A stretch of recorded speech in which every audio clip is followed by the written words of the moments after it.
venimos insistiendo desde el año 2015 que la lucha contra la corrupción no es un fin en sí mismo.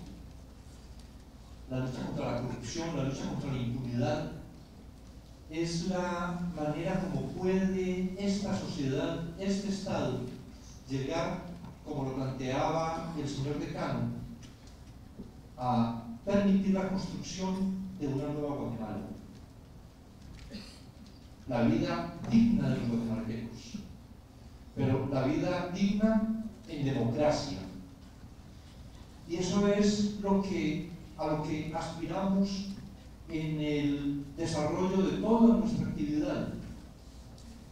Esto significa que las investigaciones penales, con toda la importancia que tienen, el que se llegue a la conclusión de casos que presentamos con el Ministerio Público, o que más bien presenta el Ministerio Público con apoyo nuestro, esa presentación de los casos, esa judicialización de los casos, es apenas un elemento, y un elemento realmente pequeño, con toda la magnitud que tenga, un elemento pequeño en el proceso de construcción de un Estado democrático. Cuando ocurrían todas aquellas manifestaciones del 2015 que también el señor decano hacía mención ahora, lo que significaba en la ciudadanía, lo que ha significado para la ciudadanía, pero también lo que representó para nosotros esta expresión de una nueva ciudadanía que pretendía encontrar unos cauces para participar en ese proceso de construcción del país. Yo creo que es uno de los elementos muy importantes que se deben considerar también cuando tratamos el tema de cultura de legalidad. Aparte de las abstracciones del concepto que podría plantearse, para hablar de cultura de legalidad es indispensable que exista una cultura de las consecuencias. Es decir, no se podría construir una ciudadanía respetuosa de la convivencia si no hay una capacidad del Estado de obligar, de someter, de responder a la actividad delictiva de alguno de sus miembros.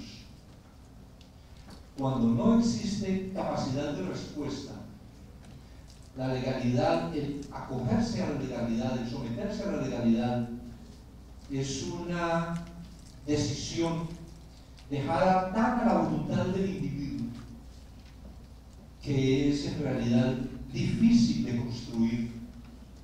Es necesaria la existencia no de la represión, sino de la certeza que los actos ilícitos que se cometan van a tener una consecuencia.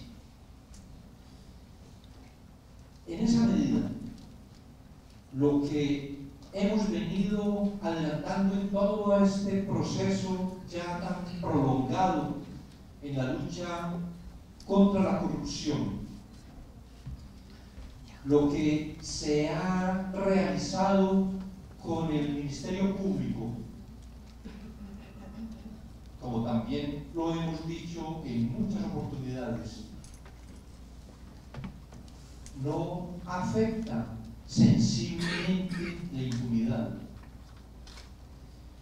Y entonces estaría la pregunta obvia: ¿y entonces qué hace una Comisión Internacional contra la Impunidad en Guatemala si no se ha afectado sensiblemente la impunidad?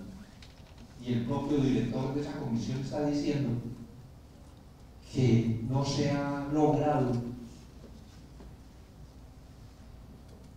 Y yo lo he reivindicado acá y en todos los foros internacionales en los que he participado. la gran virtud de todo lo que hemos hecho durante este tiempo en el país es demostrar que la lucha contra la impunidad es posible, que la lucha contra la corrupción sí es posible, pero que es necesario que exista una respuesta del Estado, un compromiso del Estado para que esa lucha contra la impunidad tenga éxito. ¿Y de qué manera? En el planteamiento más simple, esa capacidad de respuesta que mencionaba, que da lugar a la generación de la cultura de las consecuencias. Un ministerio público, un organismo judicial, un instituto de la defensa pública penal, un instituto nacional de ciencias forenses, una policía nacional civil en su componente de investigación, fortalecidos de tal manera que sí exista esa capacidad de responder a la criminalidad. Pero cuando advertimos en Guatemala que el Ministerio Público tiene una cobertura de un poco más del 10%, porque ya no son 34, sino 36, 41 fiscalías en municipios, 41 de 340. Cuando se tiene en consideración solo esa cifra, y como lo ha dicho la fiscal general, que es además también lo evidente, la Fiscalía, el Ministerio Público, es la puerta de entrada al sistema de justicia penal. Significa que casi el 90% de los municipios del país, no es que la puerta esté cerrada, no existe. No hay que abrir la puerta, hay que crear la casa para tener la puerta. Y esto es una responsabilidad del Estado. No es una responsabilidad del Ministerio Público considerado individualmente, que además tampoco es el que tiene los recursos para esa extensión en el país. Entonces, se requiere tener esa cultura de la consecuencia gracias a una capacidad de respuesta que se deriva del fortalecimiento del sistema de justicia. Pero para tratar de completar más y en dos temas específicos recientes, lo que significa en este proceso de construcción de democracia. Han escuchado ustedes seguramente las declaraciones que viene dando el señor Juan Carlos Monzón. Y creo que ustedes, como nosotros, no obstante que nosotros ya la habíamos escuchado antes, ustedes, como nosotros, deben estar sorprendidos, para no decir aterrados, por una situación que se ha vivido en el país. Esa sola afirmación, como tan simple, que se conseguían bodegas para guardar el dinero. ¿Cuál cantidad de dinero entonces? ¿Cómo era esa circulación que además, en estos días, ayer tal vez mencionó que lo que en un diario se decía del traslado de unas bolsas o de unos costales de dinero que en ese momento todos creíamos que era Macondo en Guatemala, era una realidad. Y ha mostrado muy bien cómo el financiamiento electoral ilícito ha permitido que esa estructura de corrupción subsista, no que se cree, porque es algo que también hemos venido señalando. Yo creo que con lo que hemos realizado desde el 2015 para acá, hemos podido empezar a demostrar esa hipótesis que teníamos en el 2014, y es que la corrupción es estructural, sistémica, no es una corrupción episódica, no es del gobierno del Partido Patriota. Ellos no se inventaron todo esto. Esto tiene unas raíces mucho más profundas y de ahí también que para generar esta cultura de legalidad es necesario que exista, forzoso que exista, la cultura de la consecuencia. Y para esa cultura de la consecuencia, la capacidad de respuesta. Y entonces muestra cómo el financiamiento electoral ilícito, que hemos dicho es el pecado original, allí está toda la manera en el círculo de corrupción, cómo se retroalimenta la corrupción con el financiamiento. Y ha mostrado cómo ese financiamiento ilícito ha dado lugar, en el caso concreto de ese periodo de gobierno, ha dado lugar a una determinada forma de accionar del Estado, de relación de los servidores públicos y también de la relación del ciudadano con el Estado. Unas relaciones internas en el servicio público de corrupción y unas relaciones del ciudadano con el Estado de corrupción. Y entonces se paga para que se pague un contrato. Ya no es solo, o será también en algunos casos una variación, una modalidad diferente, que no se paga para que se adjudique el contrato, sino que se paga para que se cancelen las sumas que el Estado adeuda al contratista por la ejecución de ese contrato. ¿Y cuál es la respuesta que coincidencialmente se está dando hoy en el país al financiamiento electoral ilícito? ¿Cuáles son las pretensiones de derogar la norma que establece el financiamiento electoral ilícito? El financiamiento en su modalidad de financiamiento anónimo. Cuando esto son lo escandaloso que es, porque es absolutamente escandaloso lo que hemos venido escuchando y lo que además las investigaciones han venido acreditando. Cuando hemos venido oyendo de qué forma ese financiamiento anónimo ha dado lugar, y estoy refiriéndome exactamente a lo que es objeto de discusión ahora, no es el financiamiento ilícito derivado de dineros provenientes del narcotráfico, del lavado de activos o del crimen organizado.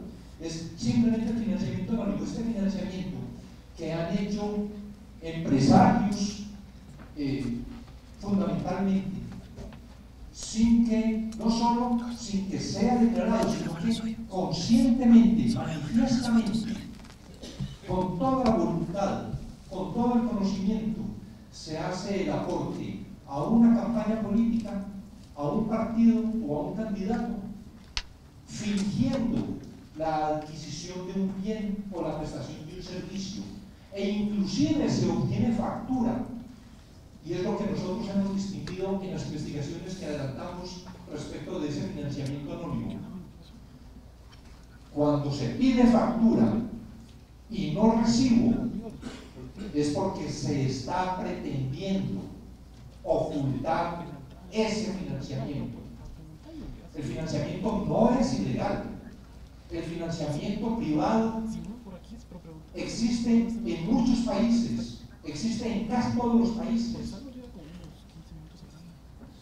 Pero esto de hacer todo debajo de la mesa, de hacerlo a escondidas, es lo que es ilícito. Y entonces, ¿no sería con todo esto escandaloso que mencionaba, que hemos estado escuchando, que toda la ciudadanía ha estado escuchando durante este tiempo, que los medios de comunicación están informando permanentemente?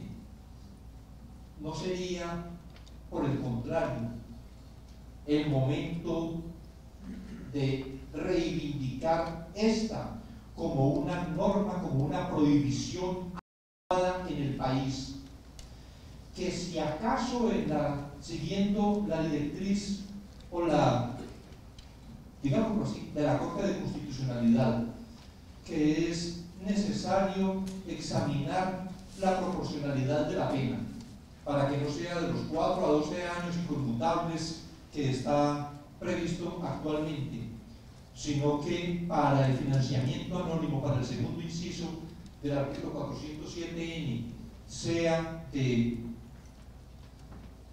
por lo menos diferente a la del primer inciso de los dineros ilícitos, lo cual no significa que tenga que ser una pena inferior, muy mínima, porque el delito de financiamiento electoral ilícito anónimo es un delito también de mucha gravedad porque desestructura la democracia que está en la reconstrucción permanente mediante los certámenes electorales, y aquí influenciados, incididos, afectados por ese financiamiento que se hace ocultamente.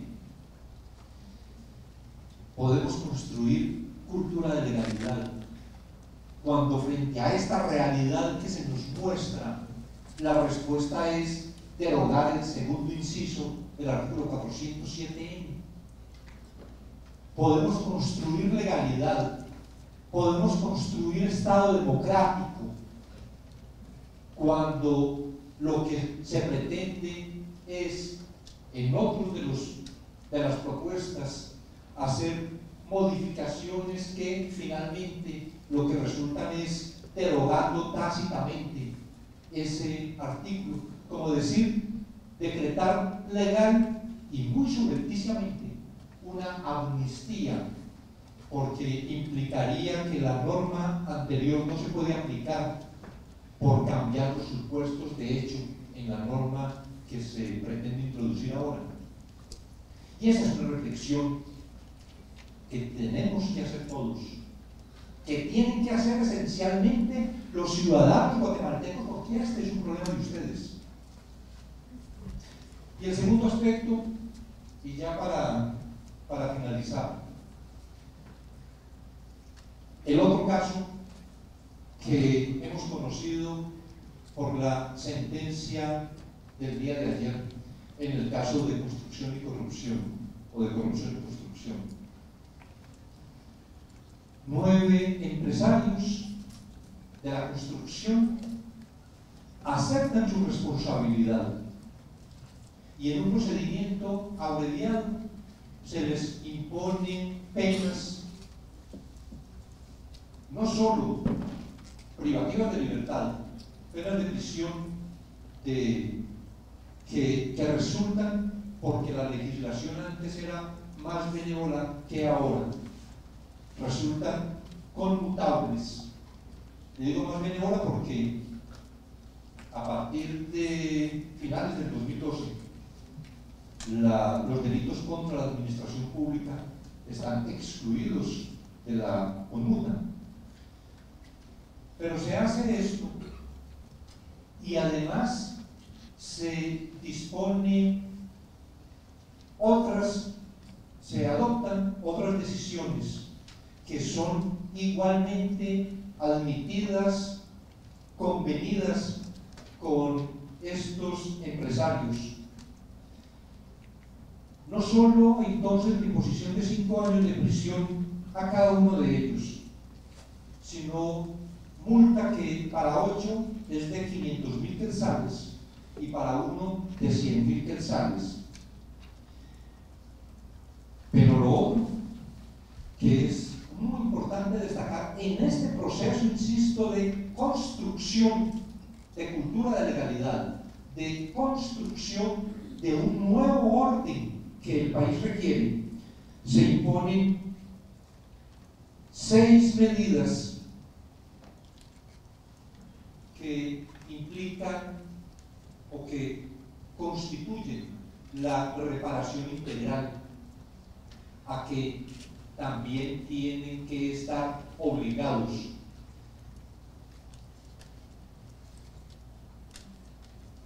Proyectos en la forma y modo en que han sido presentados por el representante de la Procuraduría General de la Nación en calidad de agraviado con el acuerdo que había hecho previamente con el Ministerio Público para someterse a ese procedimiento abreviado, de la construcción de obras por un valor total cercano a los 35 millones de quetzales, pero también medidas de satisfacción que implican el ofrecimiento de una disculpa pública a la población guatemalteca por el delito cometido y el delito causado. Algunos dicen, ay, entonces 5 años conmutables a razón de 100 quetzales por día, 500.000 de multa, se disculpa públicamente y ya. Pues realmente que esto es bastante. Si se considerara solo hasta ahí, es bastante. Porque hay una condena, hay un antecedente, hay una obligación de reparación que no se queda solo en esto ni en la presentación de disculpas públicas. Queda importante para una sociedad que quienes cometen delitos se disculpen con la sociedad por el hecho cometido y además, como igualmente se expresa en el compromiso de estas personas de no volver a cometer delito, pero adicionalmente que en esas obras que se van a construir esté bien claro por un cartel que se colocará en el lugar de ejecución de la obra, en el que se establece que la construcción es por el cumplimiento de esta condena y que además, como garantías de no repetición, que tienen por objeto que el delito no vuelva a ocurrir, así como superar las causas estructurales que facilitaron o permitieron la consecución del delito, como dichos actos se dieron por su participación en una entidad jurídica contratista del Estado, la empresa a la cual los condenados tienen participación deberán impulsar medidas de carácter preventivo, entre ellos un canal de denuncia anónima que permita a los empleados comunicar las irregularidades que detectan. Tienen que contar además con un sistema de cumplimiento normativo que apoya las acciones de prevención y control. Tienen que contratar un oficial de cumplimiento que actúe como persona responsable de todo lo anterior.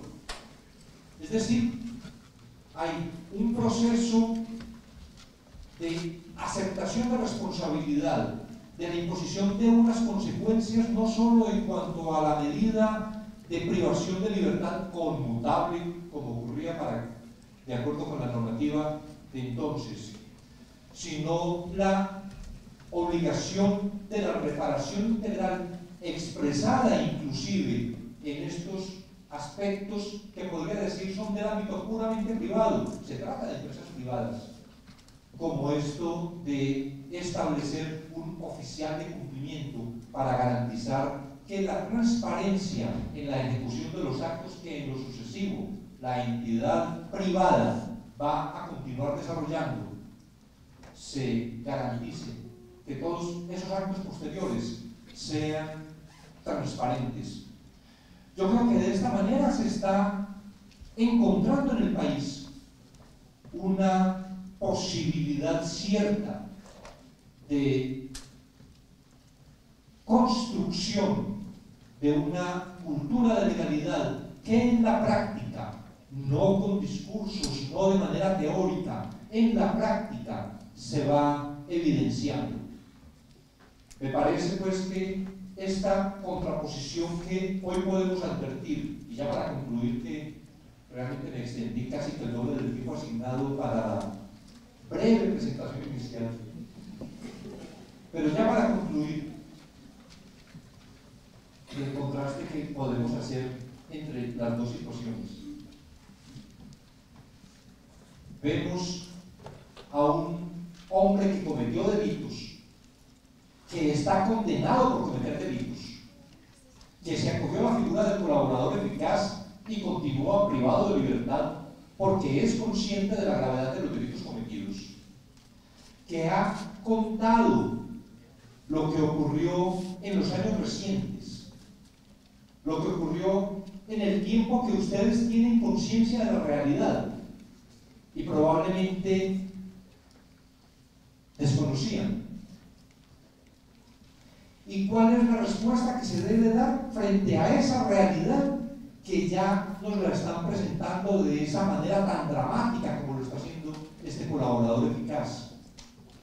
Y hay otro hecho que se viene produciendo simultáneamente al anterior, en el que unas personas que cometieron delito pero reconocen la comisión de ese delito, que es el de cohecho, porque estos pagaron dinero a funcionarios del Estado a cambio de que los funcionarios del Estado pagaran o agilizaran las cuentas, algo similar a lo que recientemente se presentó en el caso de traficantes de influencias.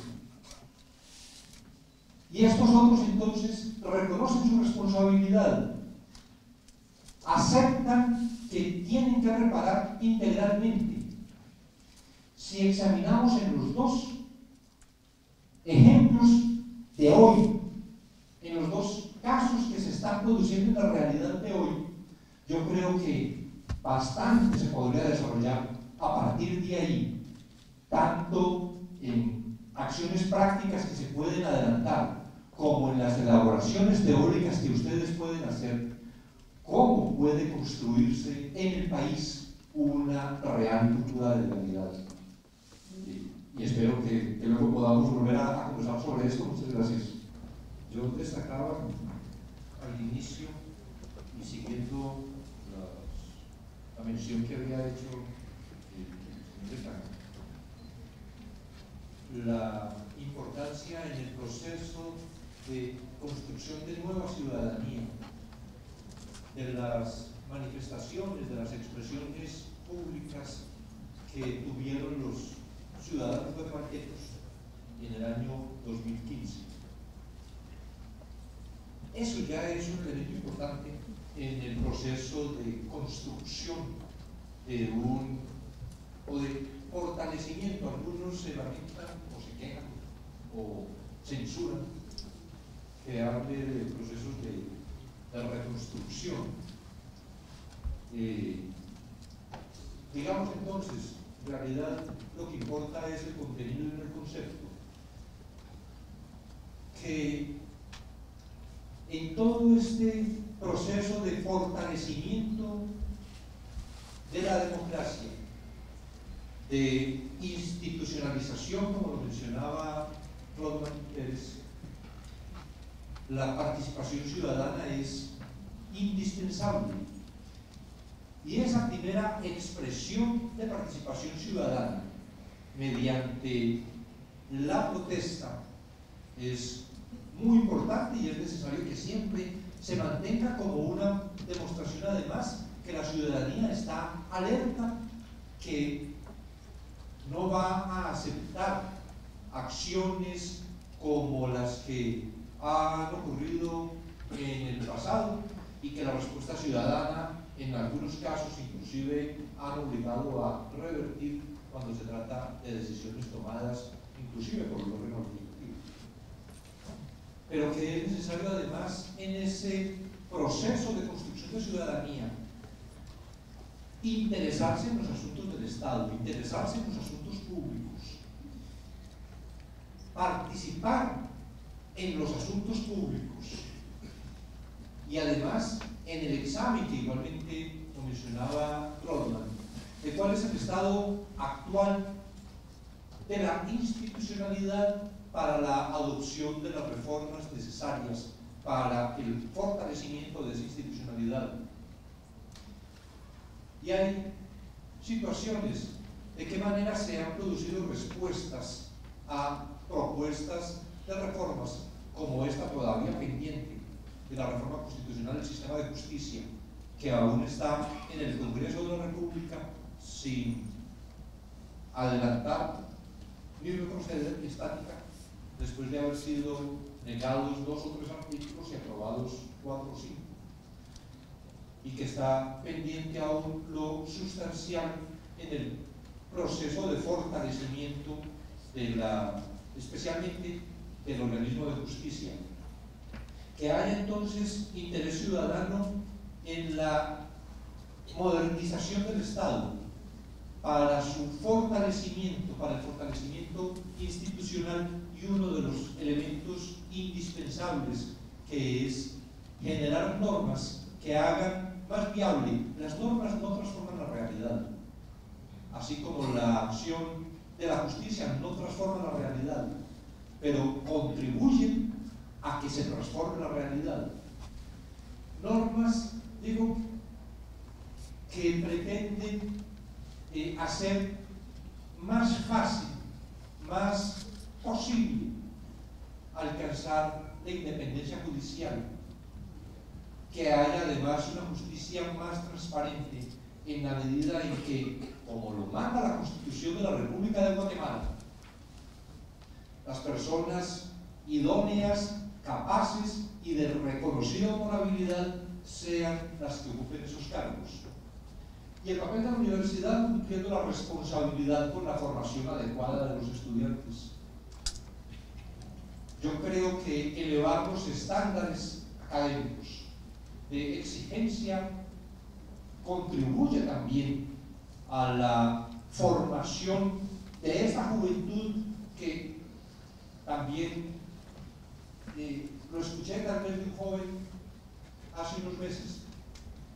No es que sea el futuro, porque así nos vienen diciendo desde hace décadas. Siempre esa juventud es el futuro, y la que viene en el futuro es el futuro.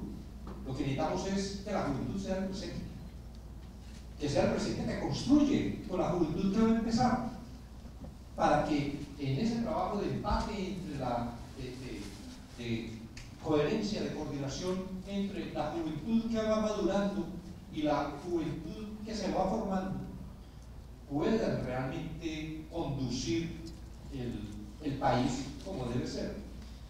No solo la responsabilidad de la formación en los niveles de exigencia académica, sino también de comprensión de la realidad.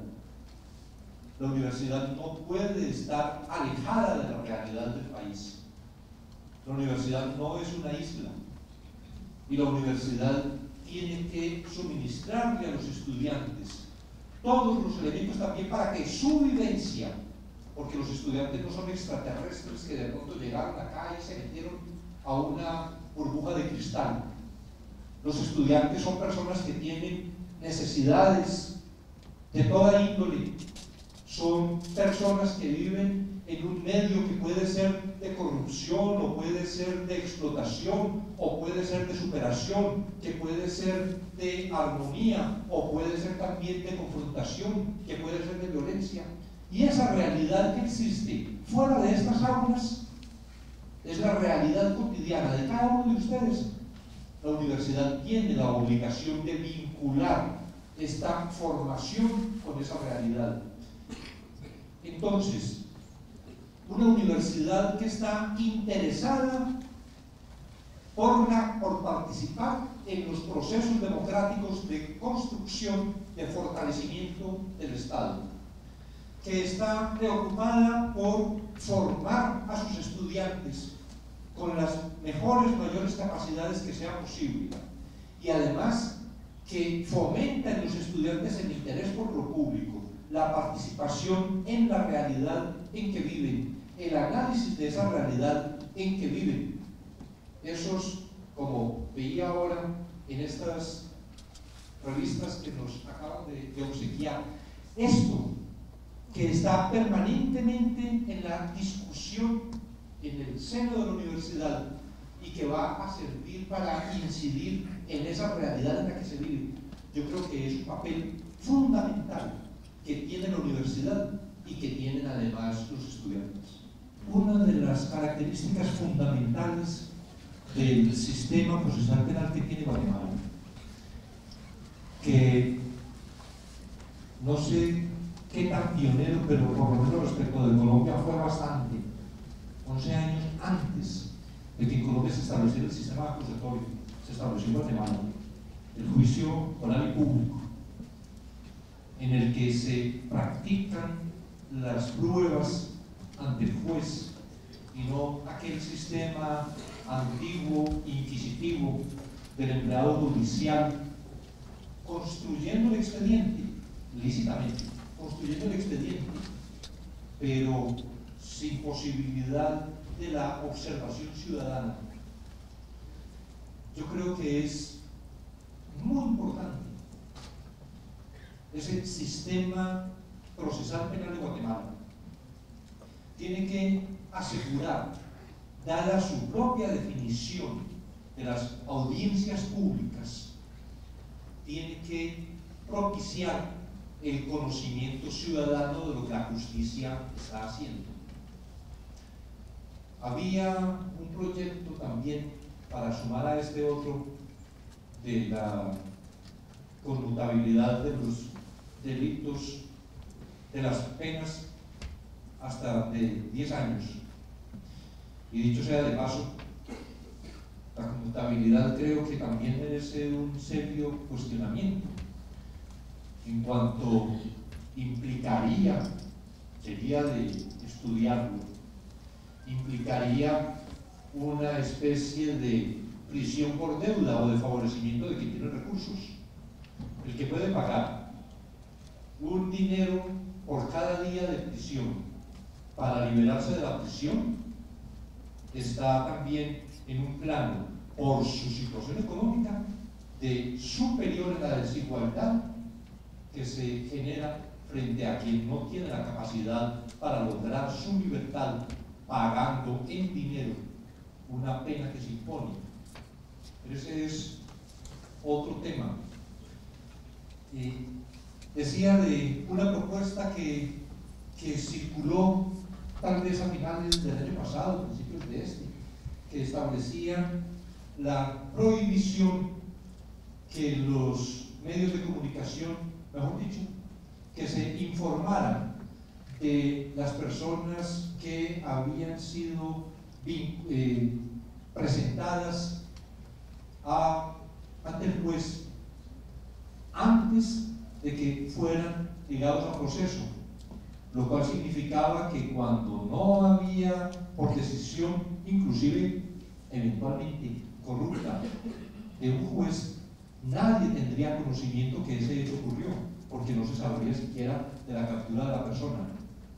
Yo creo que hay que distinguir frente a todos estos temores que se expresan en la defensa de la presunción de inocencia, que es uno de los argumentos que se aduce para ocultar lo que está haciendo la justicia.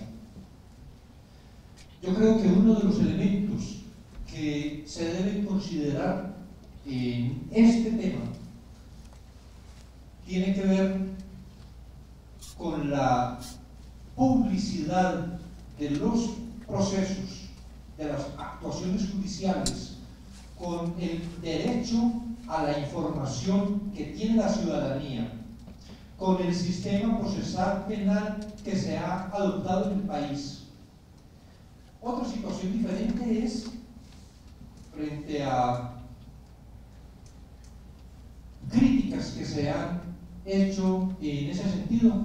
Otra situación diferente es el trato indigno que se le puede dar a una persona capturada, bien sea con esto que se ha denominado como el pasillo de la infamia, cuando intencionalmente las personas capturadas son trasladadas a pie por 40, 50 metros entre el vehículo que las traslada y el ingreso a torre de tribunales.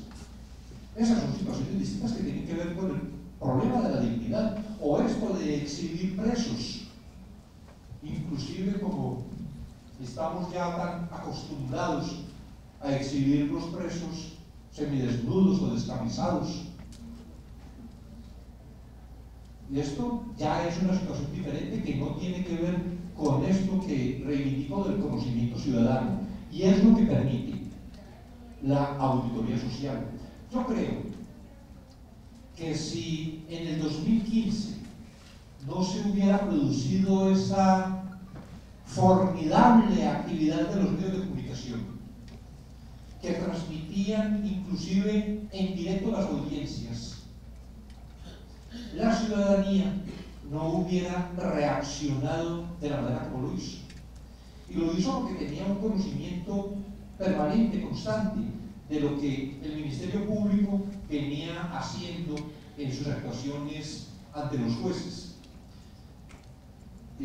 Hablan específicamente de las conferencias de prensa. Yo digo esto respecto de los canales indispensables para que la ciudadanía conozca lo que está haciendo el organismo judicial, lo que está haciendo el organismo de investigación del Estado, como lo afirma la señora fiscal respecto a las conferencias, en un proceso constante de rendición de cuentas. La falta de sentencias no es una situación atribuible al Ministerio Público. Las sentencias las dictan los jueces. Los términos que establecen para que el Ministerio Público presente la acusación, términos que el Ministerio Público forzosamente debe cumplir y que en el evento que no lo haga tienen un requerimiento y en ocasiones con un plazo de hasta 24 horas para que presenten el acto conclusivo. Significa que los retrasos que se producen en los procesos no es por culpa del Ministerio Público, que dentro del término de investigación, al concluir, tiene que presentar ese escrito de acusación si efectivamente la prueba, los elementos recaudados permiten soportar esa acusación. Que luego de esto, la etapa intermedia tenga duración, como hemos visto, por ejemplo, en el primer caso del 2015 de la línea, de tantos meses, no es tampoco una situación atribuible al Ministerio Público. Se conjugan diversos factores que no vamos a mencionar ahora, pero que en todo caso lo que quiero destacar es que la falta de sentencias no es una responsabilidad sino del organismo judicial. Que se puede producir por dilación, etc. Bueno, también el organismo judicial tiene que tener los mecanismos necesarios para impedir esas dilaciones. Para nosotros, lo mejor es que haya sentencias y que haya sentencias prontas por diversas circunstancias. Para mencionar solo una de ellas, mientras el caso está en el juicio,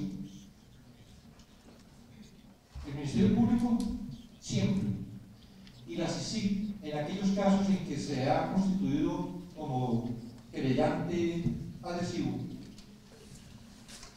tenemos que estar permanentemente atentos a ese caso. Mientras más larga sea la actuación procesal, menos posibilidad hay de dedicarnos a las investigaciones y entonces que concluyan los casos con sentencia condenatoria o absolutoria, pero concluyan los casos para el Ministerio Público y en lo que a nosotros nos compete. Para la CICIG es algo realmente deseable.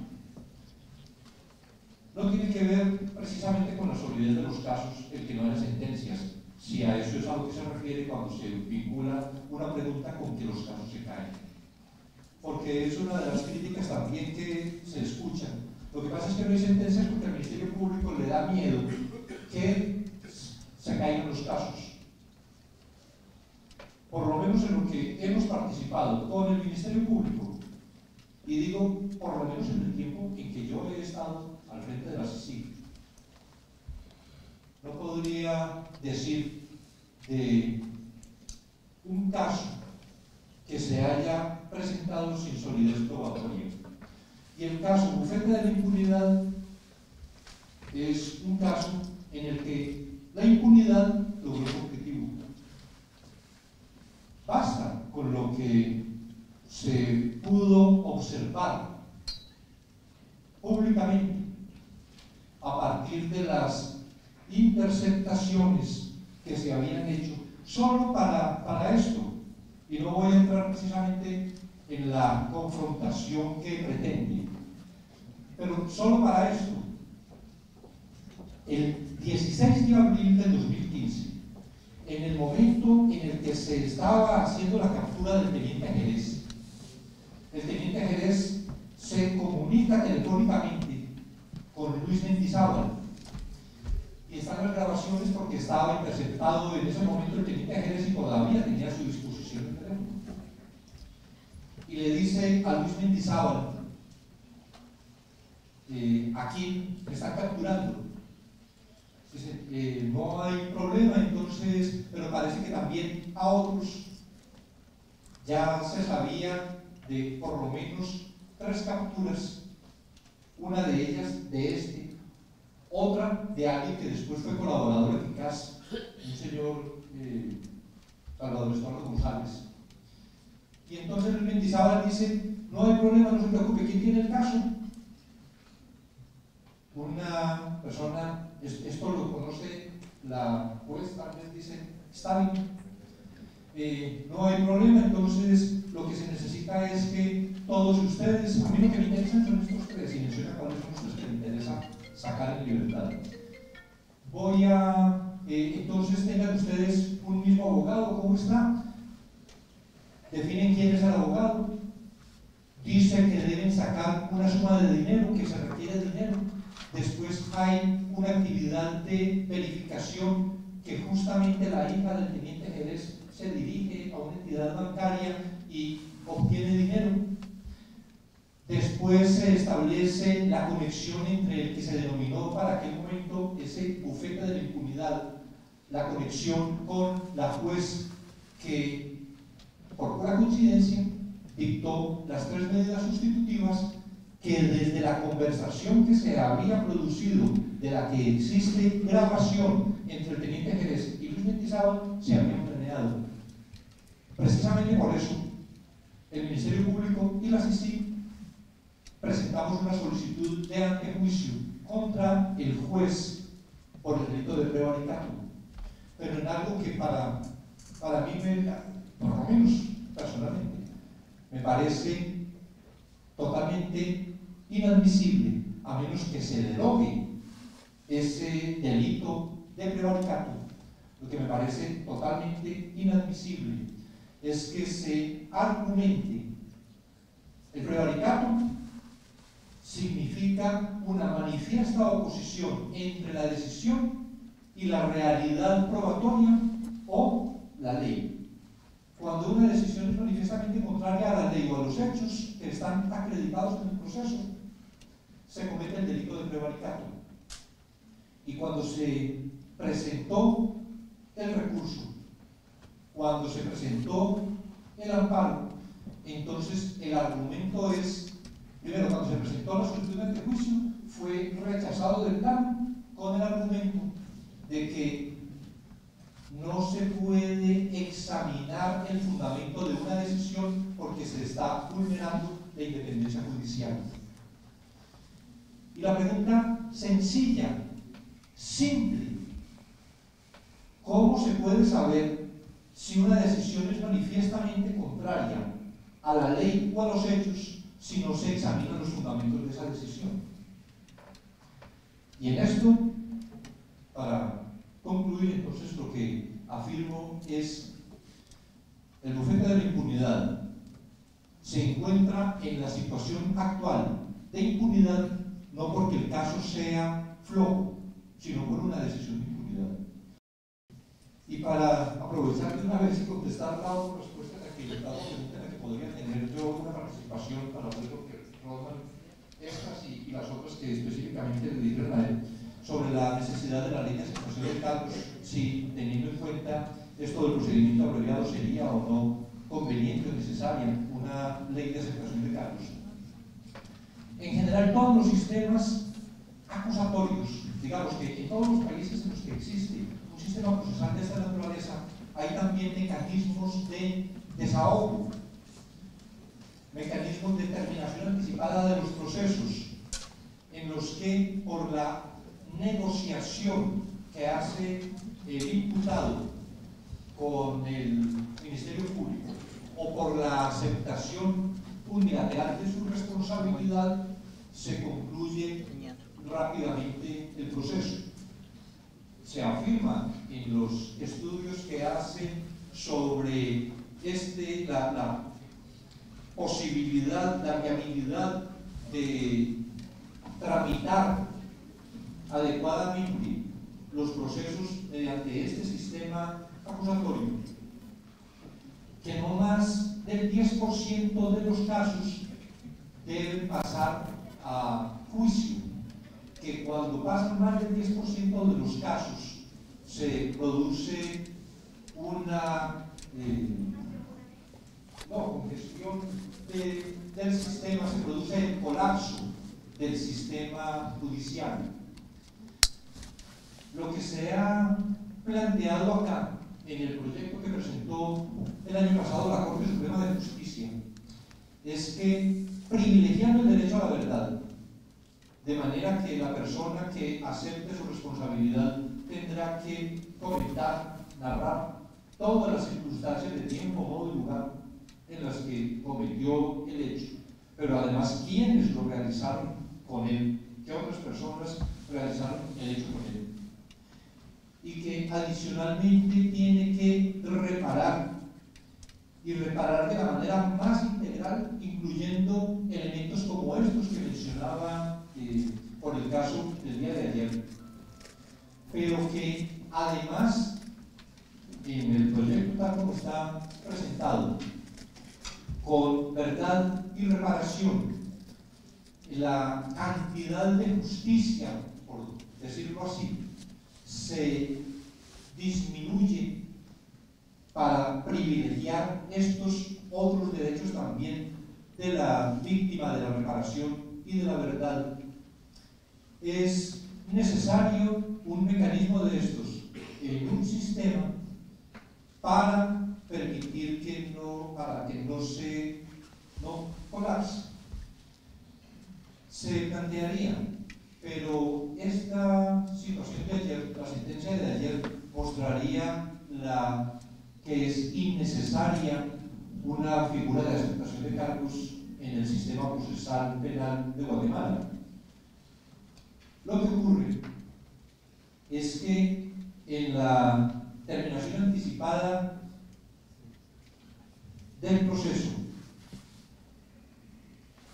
dado que, como en el caso de ayer, la ley vigente para la fecha de comisión del delito permitía la conmutabilidad, y la conmutabilidad está prevista para delitos con menos de 5 años de prisión.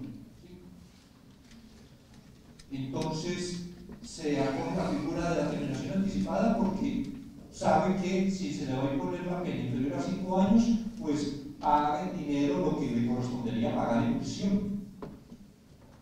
Pero esto no se podría hacer con un delito de cohecho que se hubiera cometido después del enero del 2013. Porque a partir de entonces el Código Penal prohíbe expresamente la conducta para los delitos que afectan a la administración pública, como el cohecho.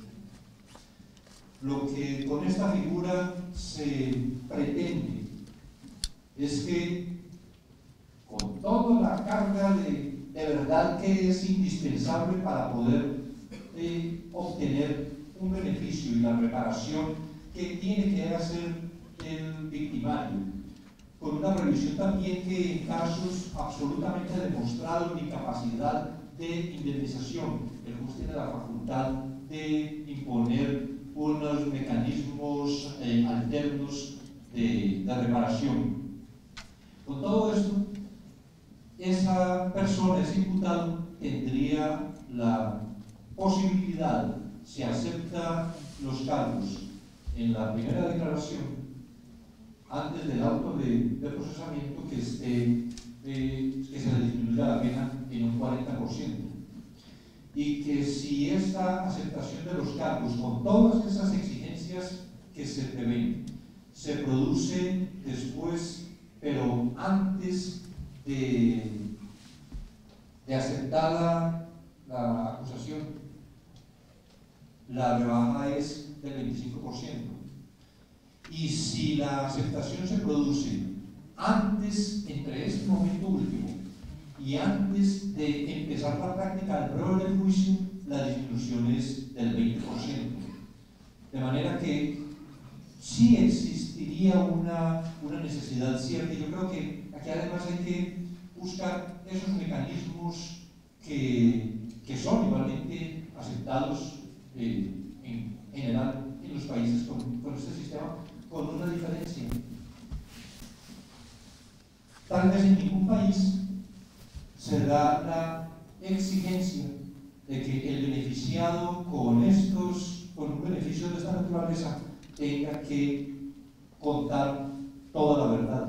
Y yo creo que ese ingrediente elimina cualquier duda acerca de que esta sea una ley de impunidad. Algunos plantean, como lo dicen con el colaborador eficaz, pero se va a convertir en una ley de sapos. Y esa es una expresión mafiosa. Los sapos son aquellos que los mafiosos, que las estructuras mafiosas siempre rechazan. Las personas que colaboran eficazmente con la justicia, las personas que reconocen lo que cometieron, con todos los elementos que están vinculados al hecho, inclusive quienes adicionalmente participaron en la comisión de ese hecho, son simplemente procesados que se acogen a una figura procesal, o por bien como aceptación de cargos, o bien, si eso se llega a implementar, o bien como colaboración eficaz.